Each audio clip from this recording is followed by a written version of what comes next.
Hello everybody, this is Mike Nichols. I'm relaxing here after some simulators that I'm taking down in Atlanta, Georgia.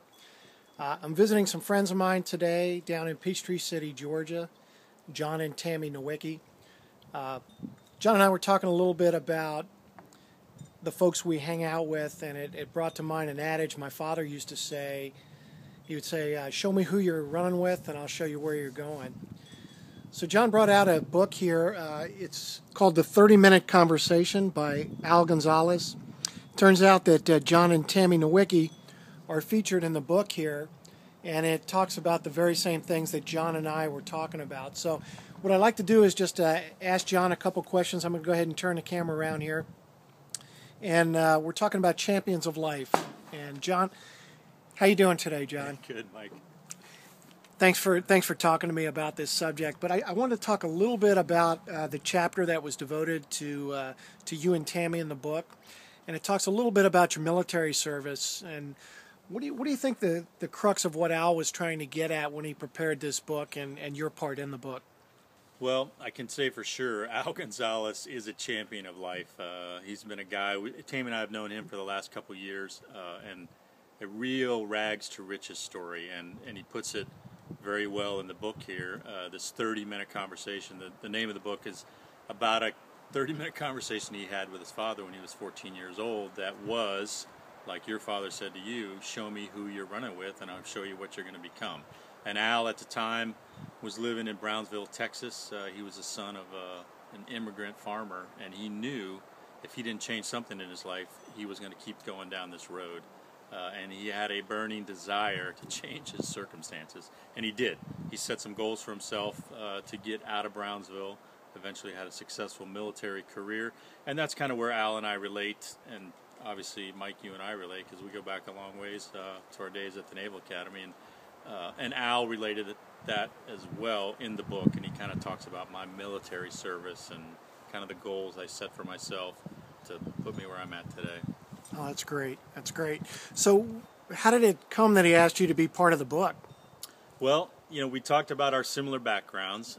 We both are entrepreneurial, which is kind of how we got to know each other. We had the military background in common as well. So we sat down one day and just said he would like to feature Tammy and I in his book. And we just kind of talked about things I had done in the military, things I've done since the military, what's made me successful, what helped me get to the point I'm at, and he put that in his book, hoping it was going to help someone else down the road. Well, that's great. Now, what was the defining moment for you when you decided, that you did want to pursue the career that you're in right now? Well, are we talking my entrepreneurial career or my military career? Let's talk a military career, since right. That's a common theme right now. Well, my dad was a career Navy, so for me, my goal was to go to the Naval Academy, right? So as Al talks about it in his book, at around age 14, I saw the Blue Angels fly at an air show and decided that's what I wanted to do. And that was kind of a defining moment for me early in my life, and probably one of the first times where I set a goal for myself that said, look, I'm going to achieve that one day. I'm not sure how, but I could see myself doing it, and eventually ended up there.